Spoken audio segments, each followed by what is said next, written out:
हरे हरे हरे राम राम राम हरे हरे मुखं करोति वाचालं पंगुलं हैतगिरिं यत्कृपा तमहं वन्दे परमानंद माधवम श्री गुरु दिनचरणं श्री चैतन्य ईश्वरम नमः।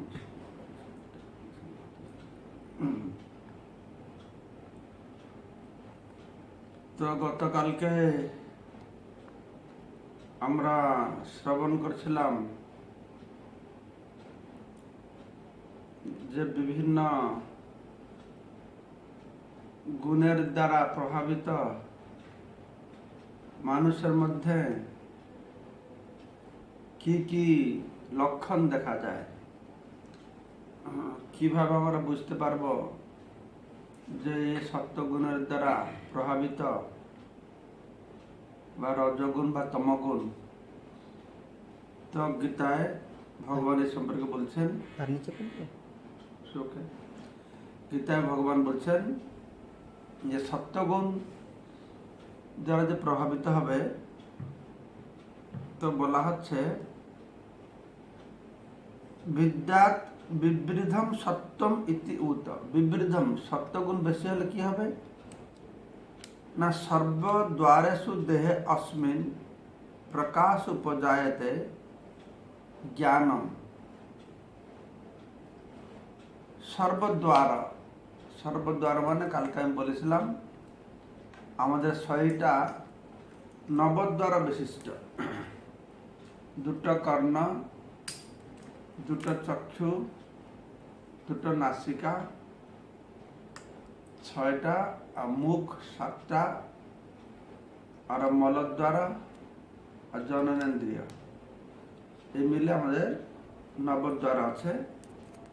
তো যারা সত্যগুণের মানুষ তারা এই নবদ্বারে ওদের কি হবে না, প্রকাশক জ্ঞানের প্রকাশ হবে। কর্ণ দিয়ে, চক্ষু দিয়ে, মুখ দিয়ে যা কিছু করে খুব আনন্দ পাবে। তো যখন জ্ঞান হবে, যেরকম বললাম যে কর্ণ দিয়ে, নাসিকা দিয়ে অজ্ঞান মানুষরা শুনে, শুঙ্ঘে, দেখে, তাদের উপলব্ধি একরকমের হয় রজগুণ তমগুণ লোকের। কিন্তু সত্যগুণ লোক যখন হবে তো সেই শ্রবণ করবে, সেই খাওয়া, সেই শোনা খুব আনন্দদায়ক হবে। কারণ এই সমস্ত দ্বার মধ্যে জ্ঞানের প্রকাশ হবে। জ্ঞানের প্রকাশ হলে কি হবে না, যেন কর্ণ দিয়ে সত্যগুণ লোক সে কি করবে না, বেদ, উপনিষদ, গীতার জ্ঞান দ্বারা তার কর্ণ প্রকাশিত হবে। তো রজগুণের লোক যেরকম তারা অন্য কথা শুনবে, রাজনীতি কথা বা খারাপ সিনেমা, গান টান এসব শুনে, কিন্তু যথার্থ আনন্দ হয় কেন না, এই সমস্ত ইন্দ্রিয়ের মধ্যে জ্ঞানের, এটা তো জ্ঞানেন্দ্রিয়, চক্ষু, নাসিকা, কর্ণ, জ্ঞানেন্দ্রিয়। তো এই জ্ঞান থেকে বোঝা যাবে যে সত্যগুণে আছে। যেমন কর্ণ দিয়ে শুধু ভগবানের কথা শুনতে চাইবে, শাস্ত্রের কথা শুনতে চাইবে, জিহ্বা দিয়ে শুদ্ধ সাত্ত্বিক জিনিস খেতে চাইবে, তো এ সত্যগুণের লোক আছে। তো এই জ্ঞানটা কীরকম জ্ঞান,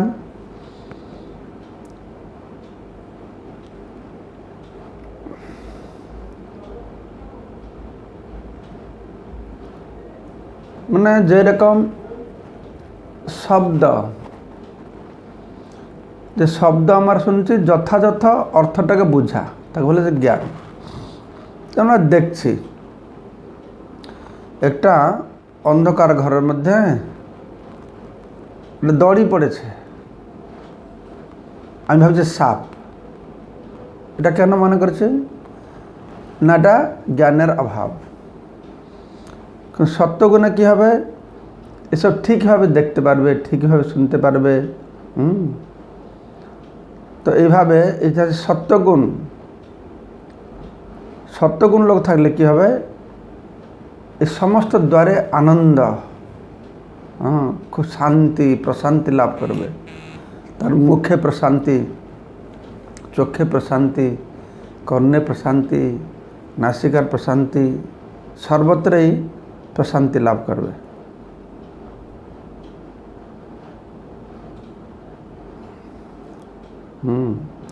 তো সে সম্পর্কে ভাগবতে বর্ণনা করা হয়েছে।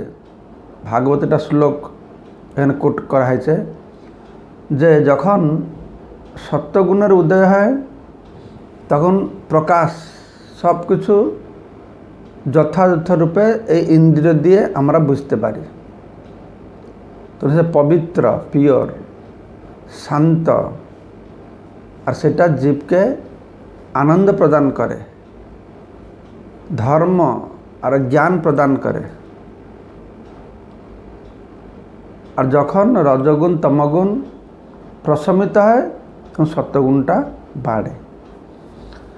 তো ভাগবতে একাদশ স্কন্ধে সম্পর্কে বর্ণনা করা হয়েছে, পুরুষম সত্যম সংযুক্তম অনুমিয়াত সমাধিভি। তো তার মধ্যে সত্যগুণ আছে বলে কী করে জানব? না, যে তার মনকে নিয়ন্ত্রণ করতে পারছে, তার মনকে নিয়ন্ত্রণ রাখতে পারছে, তার মানে সত্যগুণে আছে। যার মন নিয়ন্ত্রণ নেই সে রজগুণ তমগুণ। অনিয়ন্ত্রিত মন রজগুণে থাকলে সে মন এটা পাবে সেটা পাবে ছুটবে। আরও তমগুণে কী হবে, সে মন দিয়ে কিছু ভালো মন্দ কিছু বিচার করতে পারবে না। তো এইভাবে সত্যগুণের কথা বর্ণনা করা হলো। সত্যগুণের এটাই লক্ষণ। সত্যগুণে প্রভাবিত মানুষের লক্ষণ কি? তার নবদ্বারে জ্ঞানের প্রকাশ হবে, সে খুব আনন্দ আর আনন্দ পাবে। হরিদিস তো শুধু আনন্দ পাবে, তাহলে বোঝা যাবে এ সত্যগুণের মানুষ। তখন রজগুণের যে মানুষ হবে তার মধ্যে কি কি দেখা যাবে, কি লক্ষণ দেখা যাবে? লোভ প্রবৃত্তি আরম্ভ কর্মান অসমহ স্পৃহা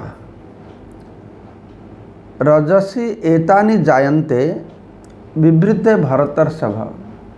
এই ভরতশ্রেষ্ঠ, যখন রজগুণ বিবৃত হয়, রজগুণটা বেশি হবে, তখন এতানি জায়ন্তে, এই সবগুলি তার মধ্যে দেখা যাবে। আমরা এক একটা করে আলোচনা করব। একটা হচ্ছে লোভ, প্রবৃত্তি, কর্মারম্ভ, অসম, স্পৃহা। তো লোভ, তো লোভ মানে কি? লোভ মানে হচ্ছে কোনো কিছু বস্তুর প্রতি যে তার আসক্তি, তাকে পাবে, তাকে বলে লোভ। রসগোল্লা, এটা খুব, রসগোল্লার প্রতি খুব লোভ আছে, মানে তার প্রতি খুব আসক্তি হয়েছে। মানে তার লোভ হচ্ছে কি, মানে তার কাছে কিছু আছে যেটাকে ছাড়তে চায় না, তাকে বলে লোভ। সেটা খাবার প্রতি লোভ হতে পারে, ধন সম্পদের প্রতি লোভ হতে পারে, লাভ পূজা প্রতিষ্ঠার প্রতি লোভ হতে পারে। তো রজগুণ যে মানুষ, আমরা কী করে বুঝব এই লোকটি রজগুণের মানুষ? আর তার এই লক্ষণ থেকে আমরা বুঝব তার লোভ আছে। লোভ আছে মানেটা কি? মানে সে তার কাছে যা কিছু আছে তার প্রতি খুব আসক্ত,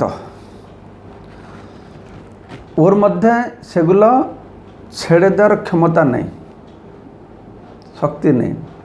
তার ঘর বাড়ি ছাড়তে পারবে না, টাকা পয়সা, পূজা প্রতিষ্ঠা, খাবার যা যারা পেয়েছে ছাড়তে পারে, লোভ বলে এটাকে। এখান থেকে বোঝা যাবে সে রজগুণে তার মধ্যে বেশি আছে। তারপর রজগুণের আরেকটি লক্ষণ হচ্ছে প্রবৃত্তি। তো প্রবৃত্তি মানে কি? প্রবৃত্তি হচ্ছে এই সকাম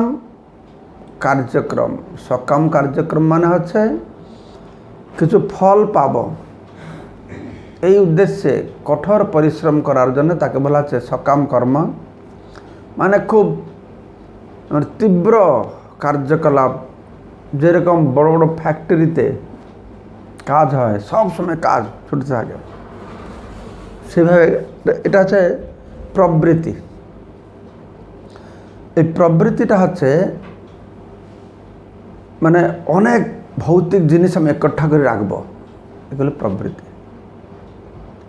লোভটা কি, আমি পেয়ে গেছি, ছাড়তে চাই না, আমি যা পেয়েছি তাকে ছাড়তে চাই না, এটা হচ্ছে লোভ। প্রবৃত্তিটা কি না, যা পাই না ওটাকে পাওয়ার জন্যে খুব চেষ্টা করব, খুব কাজ করব, খুব চেষ্টা করব, প্রবৃত্তি।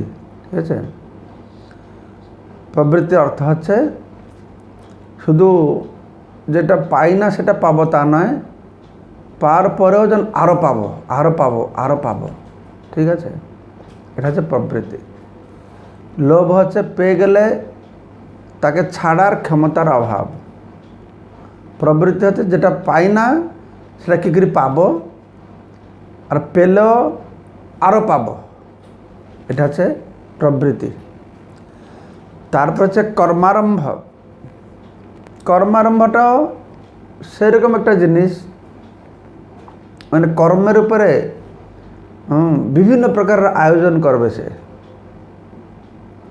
যে অনেক বাড়ি বানাবার প্রবণতা থাকবে, এইরকম সব। কর্মারম্ভ সম্পর্কে বিশেষ কিছু বলা নাই, এটা যেরকম প্রবৃত্তি বলা হলো। তো যা পায় না সেটা পাওয়ার জন্য চেষ্টা করবে।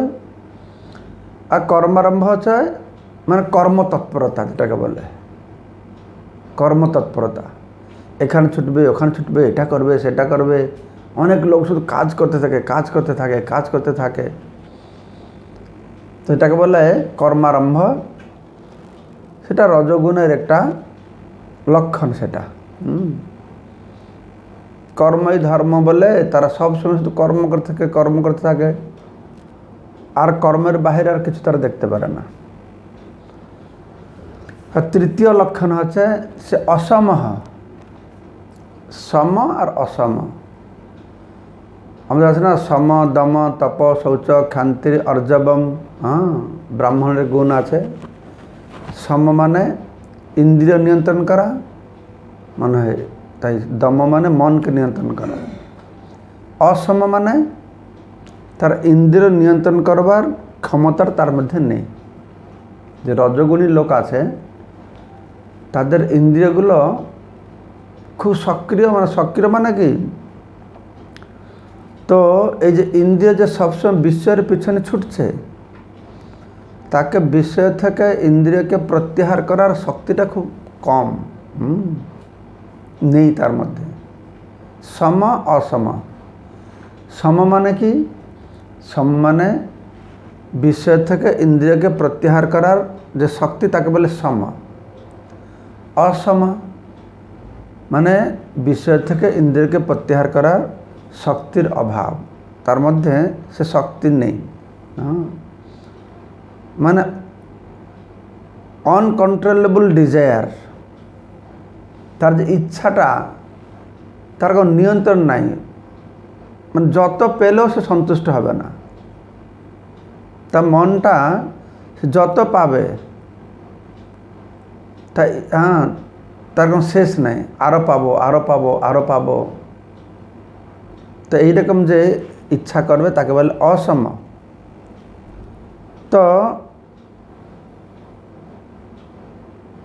এটাকে বুঝিয়ে বলা আছে, আর তোমাদের আচার্য বলছেন, মানে একটা কাজ করব করে আরেকটা কাজ করব, আরেকটা কাজ করব, মানে কোনো সময়ে সে পূর্ণ তৃপ্তি পাবে না।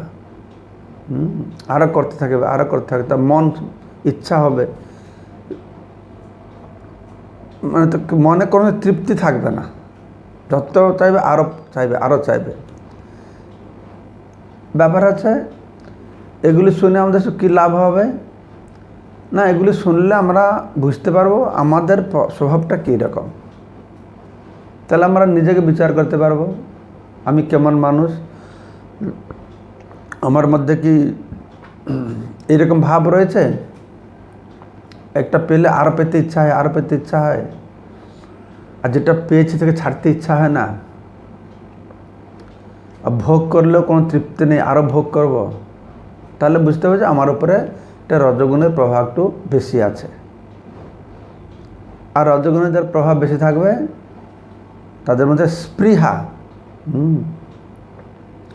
স্পৃহা মানে কি? স্পৃহা হচ্ছে কোনো বিষয়বস্তুকে ভোগ করবার যে দৃঢ় ইচ্ছা, আকাঙ্ক্ষা বিষয়কে ভোগ করবার দৃঢ় আকাঙ্ক্ষা, মানে যে আকাঙ্ক্ষাটা মানে অফুরন্ত আকাঙ্ক্ষা, ভোগ করবার বাসনা বা আকাঙ্ক্ষাটা কোনো শেষ হয় না, তাকে বলা হচ্ছে স্পৃহা।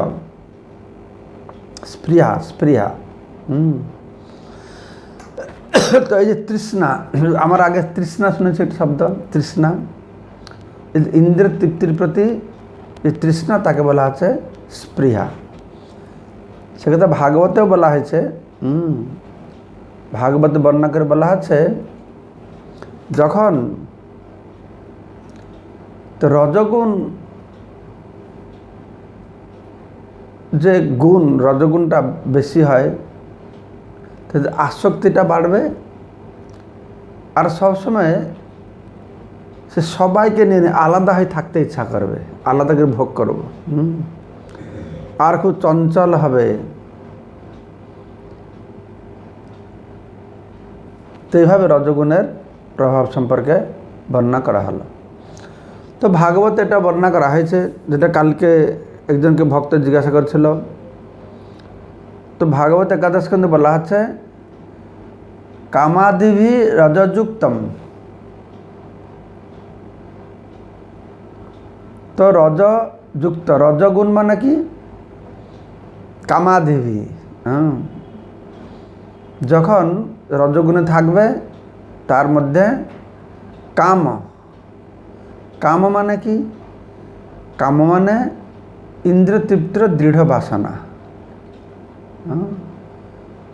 বিষয়বস্তুকে পাওয়ার জন্য যে দৃঢ় বাসনা তাকে বলে কাম। তো একাদশ স্কন্ধে কালকে আমরা বলছিলাম না, গুণীভূত ভক্তি, এটা নির্গুণা ভক্তি, এটা গুণীভূত ভক্তি।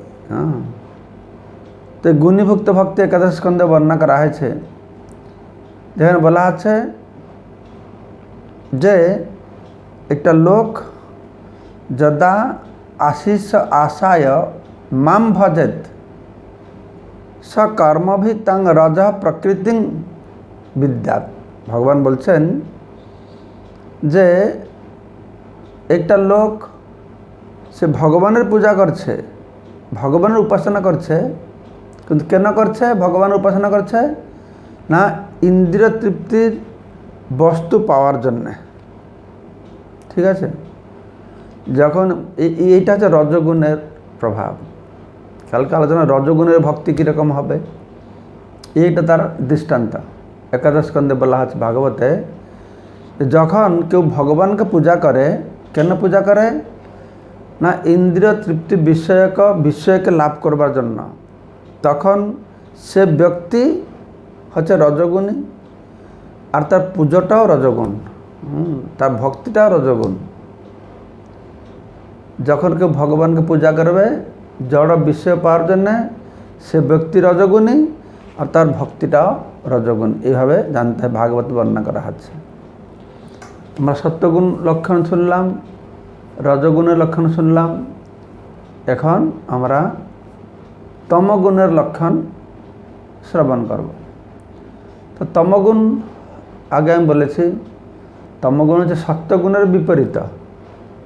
যেরকম সত্যগুণে আমরা শুনলাম প্রকাশক, প্রথম দিন শুনেছিলাম অনাময়ম আর প্রকাশক, এই প্রকাশ করবে। হ্যাঁ, কিন্তু তমগুণ অপ্রকাশ, মানে সব ঢেকে দেবে, লুকিয়ে রাখবে। তমগুণ মানে রজগুণী যেন প্রকাশক বস্তুকে ঠিকভাবে দেখতে পারবে, এ ঠিকভাবে দেখতে পারবেন, অপ্রকাশক। আর অপ্রবৃত্তি, রজগুণে আমরা শুনলাম প্রবৃত্তি মানে খুব কর্মঠ, তমগুণে অপ্রবৃত্তি মানে খুব আলস্য, কর্মপ্রবণতা তার মধ্যে নেই। তাই ভগবান বলছেন অপ্রকাশ অপ্রবৃত্তিশ্চ প্রমাদ মোহ এবচ, চারটে জিনিস বলা হলো, অপ্রকাশ, অপ্রবৃত্তি, প্রমাদ আর মোহ। এগুলো গতকালকে আমরা আলোচনা করেছিলাম। তামসী এতানি জায়ন্তে বিবৃদ্ধে কুরুনন্দন, হে কুরুনন্দন, অর্জুনকে উদ্দেশ্য করে ভগবান বলছেন তামসী এতানি জায়ন্তে বিবৃদ্ধে, যখন তমগুণের প্রভাব বেড়ে যায় তখন এই চারটি লক্ষণ তার মধ্যে দেখা যায়। প্রথম লক্ষণটি হচ্ছে অপ্রকাশ। প্রকাশ মানে আলোক, অপ্রকাশ মানে অন্ধকার। প্রকাশ মানে জ্ঞান, অপ্রকাশ মানে অজ্ঞান, ল্যাক অফ নলেজ, জ্ঞানের অভাব। তমগুণটা বস্তু জ্ঞানের অভাব, তার মধ্যে বস্তু নির্ণয় করবার জ্ঞান থাকে না, কোনটা কি, কোনটা ভালো, কোনটা মন্দ, এই জ্ঞান তার থাকে না, তাহলে অপ্রকাশ। তো তারা কি করে, অপ্রকাশ এই লক্ষণ থাকার দরুন তারা এই যে শুনবে, দেখবে, খাবে, এগুলি শাস্ত্র বিরুদ্ধ কাজ করে। প্রকাশ মানে জ্ঞান, জ্ঞান মানে শাস্ত্রের জ্ঞান। তো সত্যগুণ লোকরা কী করবে না, শাস্ত্র অনুসারে খাবে, শাস্ত্র নির্দেশ অনুসারে খাবে, শাস্ত্রের নির্দেশ অনুসারে দেখবে, শাস্ত্রের নির্দেশ যা রয়েছে সে অনুসারে ঘ্রাণ করবে। কিন্তু তমগুণের লোক অপ্রকাশ, তারা কি করবে, শব্দ ইত্যাদি যে বিষয় রয়েছে যেটা শাস্ত্রে উল্লেখ নাই বা শাস্ত্র রেকমেন্ড করে না, অনুমোদিত করে না, তমগুণী লোকগুলো সেগুলি খাবে, সেগুলি দেখবে। তাদের স্বভাবটা এটাকে বলে অপ্রকাশ। তারপরে অপ্রবৃত্তি, রজগুণ ছিল প্রবৃত্তি, খুব কর্মঠ। রজগুণ লোকরা খুব কর্মঠ, মানে সত্যগুণের একটা বিপরীত গুণ আছে তমগুণে, রজগুণেরও একটা বিপরীত গুণ আছে তমগুণে। সত্যগুণ হচ্ছে প্রকাশক, তমগুণ হচ্ছে অপ্রকাশ।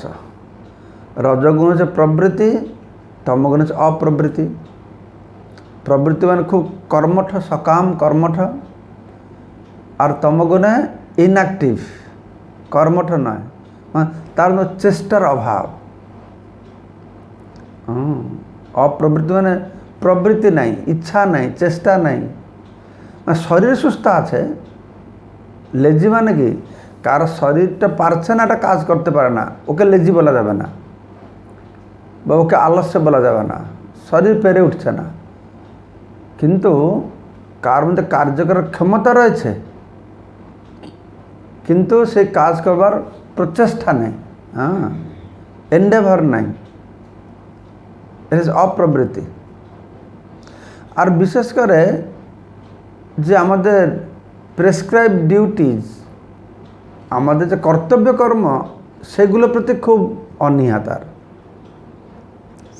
সে অন্য কুকর্মের প্রতি খুব আগ্রহ থাকতে পারে, শাস্ত্রবিহিত যে কর্ম, অপ্রবৃত্তি মানে কি, শাস্ত্রবিহিত কর্মের প্রতি তার বিরূপ ভাব। শাস্ত্রবিহিত কর্ম সে করবে না, তার খাওয়া, তার দেখা, তার কার্যকলাপ, তমগুণী মানুষ যারা, তারা কি করবে না, শাস্ত্র বিরুদ্ধ কাজ করতে সবসময় ভালোবাসবে। তাদের মধ্যে কোনো চেষ্টার অভাব আছে। আর শাস্ত্র নিষিদ্ধ কর্ম করবে, শাস্ত্র নিষিদ্ধ বস্তুকে ভোগ করতে ইচ্ছা করবে, এই যে অপ্রবৃত্তি। তমগুণ লোকের এগুলো লক্ষণ থাকবে, অপ্রবৃত্তি। তারা শাস্ত্রবিহিত কর্ম করবে না, শুধু নয় শাস্ত্রবিহিত কর্মটা যে কি এটা বুঝতেও চেষ্টা করবে না তমগুণের লোক। যে আরে বোঝানো যাবে না, শাস্ত্রবিহিত কর্মটা তো অক্ষম, যে শাস্ত্রবিহিত কর্মটা যে কি এটা বুঝাবো, যে তমগুণ লোক এটা বোঝানো যাবে না।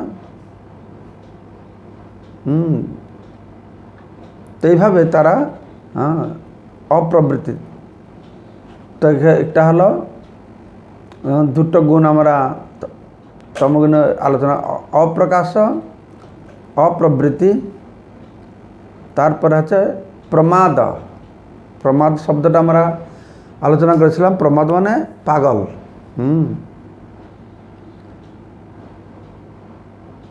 অমনোযোগী, তার ধ্যানটা ঠিক নেই, সে সচেতন নয়, প্রমাদ যথার্থ সচেতন নয়।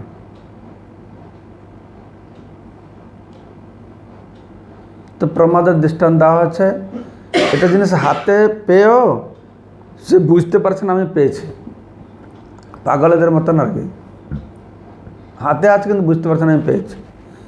এই যে প্রমাদ, এই হচ্ছে তমগুণের একটা লক্ষণ। তারপরে হচ্ছে মোহ। মোহ হচ্ছে কি না, সব সময় বলে না মায়ামোহ, মায়ামোহ বলে না, মাইক বস্তু, মানে সবসময় একটা ভুল কাজ, এটা ফলস, তারপরে বেশি ধ্যান দেবে। মোহ ভালো কাজের উপর বেশি ধ্যান দিতে পারবে না, যারা সত্য নয়, এটা ফলস, তার প্রতি তার বেশি আকৃষ্ট হচ্ছে।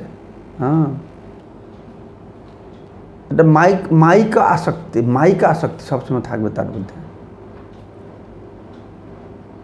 অনিত্য বস্তুর প্রতি খুব আসক্তি থাকবে তার, নিত্য বস্তুর কোনো আসক্তি নেই, নিত্য বস্তুর কোনো সন্ধান নেই তার কাছে। অনিত্য বস্তুকে নিত্য বলে মনে করে, অসত্যের সত্য করে মানে, অনিত্যকে নিত্য বলে মানবে, অনাত্ম বস্তুতে আত্মবুদ্ধি করবে। তমগুণ তো হচ্ছে ইগনোরান্স, অজ্ঞান না, অন্ধকার। এই অজ্ঞানের এগুলো সব লক্ষণ, এই অজ্ঞান ফলে এই মোহ। তো প্রমাদ, মোহ আর অপ্রকাশক, অপ্রবৃত্তি, এই চারটে লক্ষণ হচ্ছে তমগুণের। অপ্রকাশক, অপ্রবৃত্তি, প্রমাদ আর মোহ। তো আমরা এখান থেকে বুঝতে পারি যে যখন আমাদের এইরকম ভাব আসবে, চেতনা আসবে, বা যার যার মধ্যে আমরা এইরকম দেখব গুণাবলী, তখন আমরা বুঝতে পারবো এগুলো হচ্ছে তার উপরে তমগুণের প্রভাব বেশি হওয়ার একটা লক্ষণ। তো আরও ভাগবতে একাদশ স্কন্ধে এই তমগুণের লক্ষণ বর্ণনা করা হয়েছে। যদা জয়দ রজসত্বম তম মূঢ়ম লয়ম জড়ম। রজগুণ সত্যগুণকে জয় করে, অর্থাৎ তাকে দাবিয়ে, তমগুণ যখন মাথা চাড়া দিয়ে উঠে তখন কি হয়, এই প্রমাদ আসে, নিদ্রা আসে, লয়ম নিদ্রা, আর খুব ভায়োলেন্ট হবে, উগ্র হিংস্কুটে হবে। আর তখন সে চাইবে কি না, সবাইকে আমি দবিয়ে রাখবো, আমার নিচে সবাই থাকবে। তো এইভাবে সে আস্তে আস্তে তমগুণী মানুষ সে পতিত হয়ে যাবে। তো সেই রকম বলা হচ্ছে যে ক্রোধাদয় তমসা যুক্তম। তো ক্রোধাদয় তমগুণের আরেকটি লক্ষণ আছে, সে খুব ক্রোধী, খুব ক্রোধ। রজগুণের লক্ষণ ছিল লোভ, তমগুণ আছে ক্রোধ। যে রজগুণে বলা হয়েছিল, রজগুণে ভগবানের ভক্ত হয়েছে, কিন্তু পাওয়ার জন্য ভক্ত হয়েছে, এটা রজগুণের ভক্ত বা রজগুণের ভক্তি দুটোই। ঠিক সেই রকম তমগুণের ভক্তি কীরকম হয়, না হিংসাম আশায় তামসম। তো সে ভগবানকে পূজা করছে, ভগবানের উপাসনা করছে, কিন্তু কিন্তু সবসময় হিংসা করে, মারামারি ঝগড়াঝাটি করে, ঝগড়া করবে। আমাদের ভক্তরা ঝগড়া করে ইস্কনে? আচ্ছা, দেখেছো এরকম ভক্তরা ঝগড়াঝাটি করে? করে না? করে। তো তো তারা ভগবত ভক্তি করছে কিন্তু ঝগড়াও করে। হ্যাঁ, তার মানে এটা তমগুণের ভক্তি। যারা ঝগড়া করতে ভালোবাসে সে বুঝবে যে সে হচ্ছে, ভাই there is no microphone, you have not connected a microphone. It's coming? Okay. তো তারা যখন ঝগড়া করবে তো সেটাকে বলা হচ্ছে ভায়োলেন্ট। ভগবানের পূজা করছে, ভগবান ভক্ত হয়েছে, ভায়োলেন্ট সবসময় এরকম কি উগ্র মেজাজে থাকবে। তো এরকম আমাদের অনেক ভক্তরা রয়েছে যারা উগ্র মেজাজে থাকে। তবে ভগবান শ্রীকৃষ্ণ তমগুণের লক্ষণ কি, সত্যগুণের লক্ষণ কি, রজগুণের লক্ষণ কি, আর তমগুণের লক্ষণ কি, এ সুন্দরভাবে বর্ণনা করেছেন। তো এই গুণের সম্পর্কে মানে এটা তো শুধু মানে গুণের সম্পর্কে আলোচনা করেছেন, মানে এই গুণটা অত গুরুত্বপূর্ণ। আমার তো মনে হয় ভগবদ্গীতার যত বিষয় বর্ণনা করা হয়েছে সব থেকে বেশি এইটাই নিয়ে বর্ণনা করা হয়েছে। অন্য বিষয় তো সব এক একটা অধ্যায় এক একটা বিষয় বর্ণনা করেছেন, কিন্তু এই বিষয়টা এই 14 অধ্যায় বর্ণনা করা হয়েছে। তারপরে শ্রদ্ধাত্রয় 3 প্রকার শ্রদ্ধা আছে, 3 প্রকার গুণ অনুসারে। যেরকম আমাদের দান আছে, তপস্যা আছে, সত্যগুণের তপস্যা, রজগুণের তপস্যা, তমগুণের তপস্যা, সত্যগুণের দান, রজগুণের দান, তমগুণের দান, সত্যগুণের যজ্ঞ, রজগুণের যজ্ঞ, তমগুণের যজ্ঞ, এই গুণ নিয়ে। আর 18 অধ্যায় সেরকম গুণ নিয়ে বর্ণনা করা হয়েছে। আমার বর্ণাশ্রম ধর্ম আছে গুণের উপরে। ব্রাহ্মণ, সত্যগুণ হলে ব্রাহ্মণ, রজগুণ হলে ক্ষত্রিয়, আর বৈশ্য কি রজ আর তম বৈশ্য, আর শুধু তমগুণ হলে তারা হচ্ছে শূদ্র। তো এরকম আমরা দেখতে পাচ্ছি যে এই গুণটা দেখছি আমি বহু গুরুত্বপূর্ণ বিষয় একটা। এই গুণ নিয়ে গীতা বিস্তৃত বর্ণনা করেছেন। ভগবদ্গীতায় তো প্রথম 6টা অধ্যায় কর্মের কথা বলেছে, 7ম অধ্যায় থেকে 12 অধ্যায় এই 6টা অধ্যায় ভক্তির কথা বলেছে। 13 অধ্যায় থেকে 8 অধ্যায়টা জ্ঞানের কথা বলেছে। মানে মানে ভক্তি বিষয়ক জ্ঞান, ভক্তি অনুকূল জ্ঞান, এইসব জ্ঞানগুলো পেলে কী হবে না, ভক্তিতে এটা অনুকূল হবে। তো এটা জ্ঞান শতক বলছে। কিন্তু এই 6টা অধ্যায় আমরা যদি ভালো করে দেখি, 13 অধ্যায়তে তো ভগবান বর্ণনা করছেন প্রকৃতি, পুরুষ, বিবেক, যোগ। সেখানে বলেছেন যে কীভাবে আত্মা পরমাত্মার কথা বর্ণনা করেছেন, দেহ আত্মা আর পরমাত্মা সুন্দর বর্ণনা করলেন। আর 14 অধ্যায় এই 3টে গুণের সামগ্রিক আলোচনা হলো। 15 অধ্যায় আবার পুরুষোত্তম যোগ বলবে। তারপরে আর সব যে অধ্যায় রয়েছে সেগুলো যা কিছু বর্ণনা করছেন, যেরকম 16 অধ্যায় দৈবাসুর সম্পদ বিভাগ যোগ বলবে। এই দেবতা আসুর সেই গুণের প্রভাব, গুণোত্তর বিভাগ যোগে গুণের জড় প্রকৃতির 3টে গুণের কথা বলা হলো। দৈবাসুর সম্পদ বিভাগ যোগে দেবতা আসুর সে গুণের কথা বলা হবে। আর শ্রদ্ধাত্রয় বিভাগ যোগ আছে, 7 অধ্যায় ওই গুণের বিভিন্ন গুণের মানুষের শ্রদ্ধা বিভিন্ন প্রকারের হয়। তো ভগবান তো বলছেন তস্মাৎ শাস্ত্রার্থম কার্য ব্যবস্থিত, শাস্ত্র অনুসারে করবে। যে শাস্ত্রকে যে না মানে সে কীভাবে কাজ করবে, তার শ্রদ্ধাটা কীরকম হবে না গুণ অনুসারে। তার যেরকম গুণ সেগুলোও ভগবান সুন্দর বর্ণনা করেছেন। আর শেষে মুখ্য যোগ অষ্টাদশ অধ্যায়, সেখানেও গুণের কথা বর্ণনা করা হয়েছে। তো দেখুন এই যে 6টা অধ্যায়তে এই সব কিছু এই গুণকে নিয়ে আলোচনা আছে। তাই ভগবান বলছেন, শাস্ত্রে বলছে যে ভগবান গুণের সম্পর্কে জানলে আমরা গুণকে অতিক্রম করতে পারবো। তো গুণের সম্পর্কে জানলে হবে না, গুণের সম্পর্কে জেনে সে ভগবান কাছে আত্মসমর্পণ করবে। দৈবী ভাষা গুণময়ী মময়া দূরত্বয়া মাম এবং যে প্রপদ্যন্তে মায়ামেতম তরন্তিতে। তো এই ত্রিগুণাত্মিকা মায়াকে ভালো করে চিনতে হবে, ভালো করে জানতে হবে। কারণ এই জগৎটা সৃষ্টি হচ্ছে এই গুণের দ্বারা, জগৎটা চলছে এই গুণের দ্বারা, জগৎটা সংহার হবে এই গুণের দ্বারা। এই সব কিছু এই গুণ। তো ভগবানের এই যে ত্রিগুণাত্মিকা মায়াকে যদি আমরা ভালো করে না জানতে পারি, না চিনতে পারি, তাহলে আমরা অজ্ঞান অন্ধকার মধ্যে থাকব।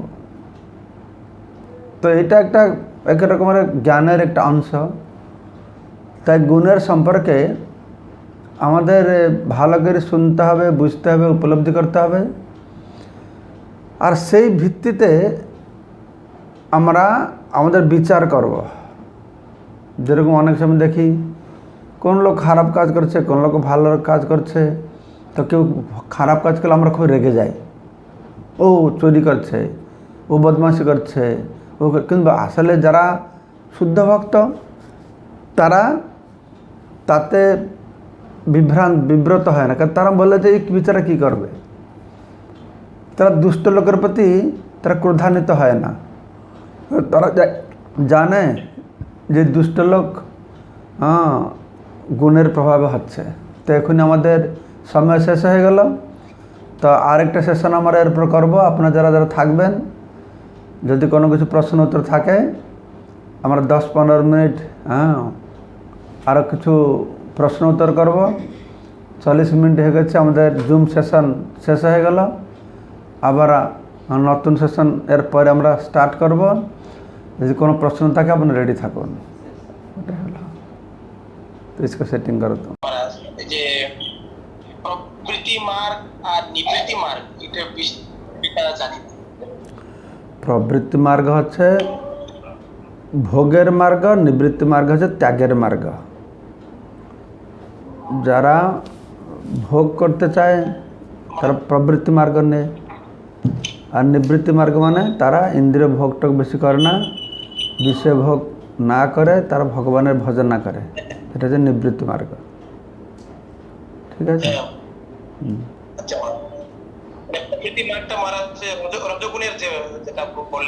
না না না, এটা এই রজগুণের সেই প্রবৃত্তি আলাদা জিনিস। প্রভাব এইটা কি জিনিস? প্রবৃত্তি মানে কি অনেক কাজ করবে, বুঝতে পারছেন? প্রায় একই। এই রজগুণে যেরকম বলা আছে, সকাম কর্ম করবে, প্রবৃত্তি মার্গে সকাম কর্ম করবে, নিবৃত্তি মার্গে তারাই বেশি কর্ম নেই নিবৃত্তি মার্গে।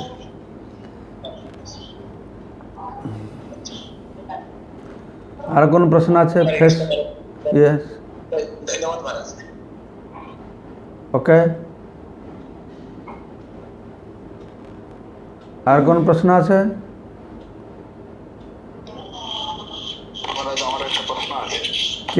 কে বলছেন আপনি? কে বলছেন?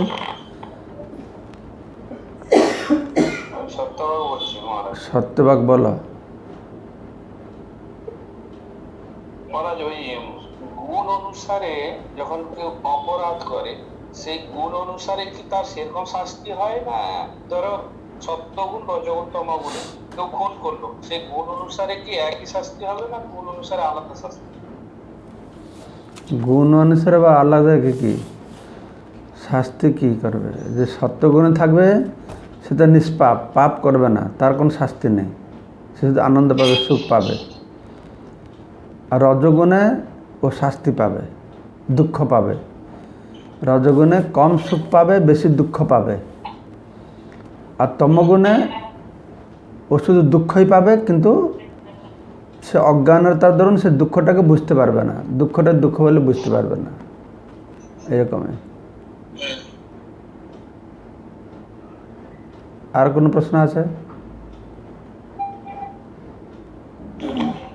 হরে কৃষ্ণ মহারাজ, হরে কৃষ্ণ।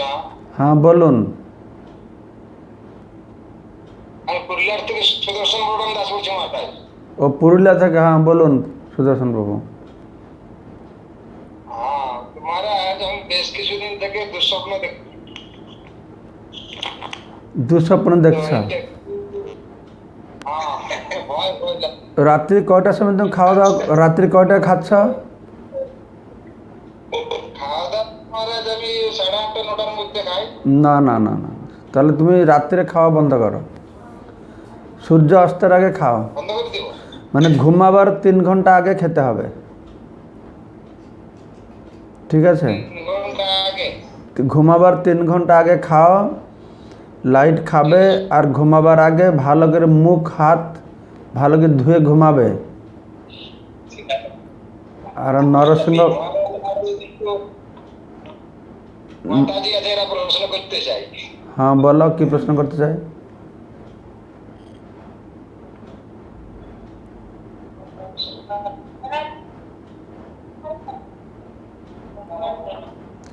তুমি শুনে বলো বলো।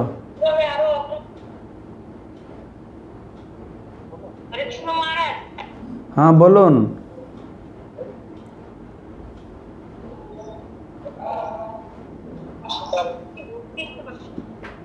হরিবল বলুন।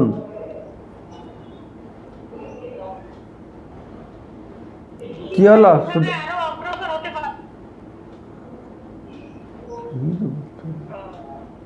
কি প্রশ্ন বলুন? মহারাজ, এদের প্রশ্নটা হচ্ছে কি, নিয়মিত ভাবে আমরা সবাই প্রশ্নটা শুনতে পাচ্ছেন মহারাজ? হ্যাঁ রে বাবা, শুনতে পারছি। হ্যাঁ, তো এদের প্রশ্নটা হচ্ছে যে আমরা কিভাবে ভক্তি জীবনে আরো আরো অগ্রসর হতে পারবো। শোনো, ভক্তি জীবনে আমরা সবাই অগ্রসর হচ্ছি।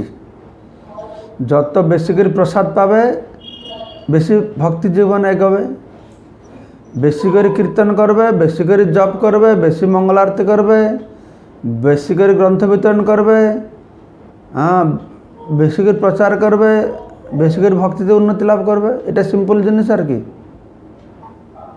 ঠিক আছে? তারপরে কি প্রশ্ন আছে? আর কোনো ভক্তের প্রশ্ন আছে? এনি কোশ্চেন দেয়ার?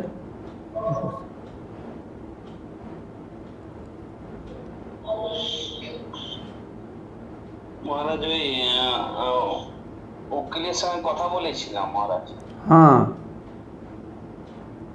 তো বলছে যে দান দান করতে পারে, দান করে দিলে অসুবিধা হবে না। কে কে তুমি চন্দন বলছ? না, আমি সত্যবাগ বলছি। ও সত্যবাগ বলছো? ওই যে জমিটা দান দিলে কি হবে? দান দিলে কি, ওই যে ট্রাইবালের জমি হয়ে থাকে, দাম দে, ওকে বলে লিজ দিতে পারে। লিজ দিলে হবে কি না? দান, ট্রাইবাল লোক দান দিয়ে দলিল করতে পারবে না। উকিলকে বলো। না, ট্রাইবালরা লিজ, হ্যাঁ Maharaj, Maharaj, you can put off now that, put off that. ট্রাইবালরা লিজ দিতে পারে, লিজ। না মহারাজ, ট্রাইবালরা লিজ দিতে পারবে না, ওরাই দান করবে। দান কি দলিল? দান দান লিজ দিলে ওরা আবার পরবর্তীকালে ওরা দাবি করতে পারে, ওর জেনারেশন, ধরো 50 বছরের লিজ দিল, পরবর্তীকালে ওর জেনারেশন দাবি করতে পারে। ট্রাইবালরা কি দলিল করে দেবে? দলিল করে দেবে।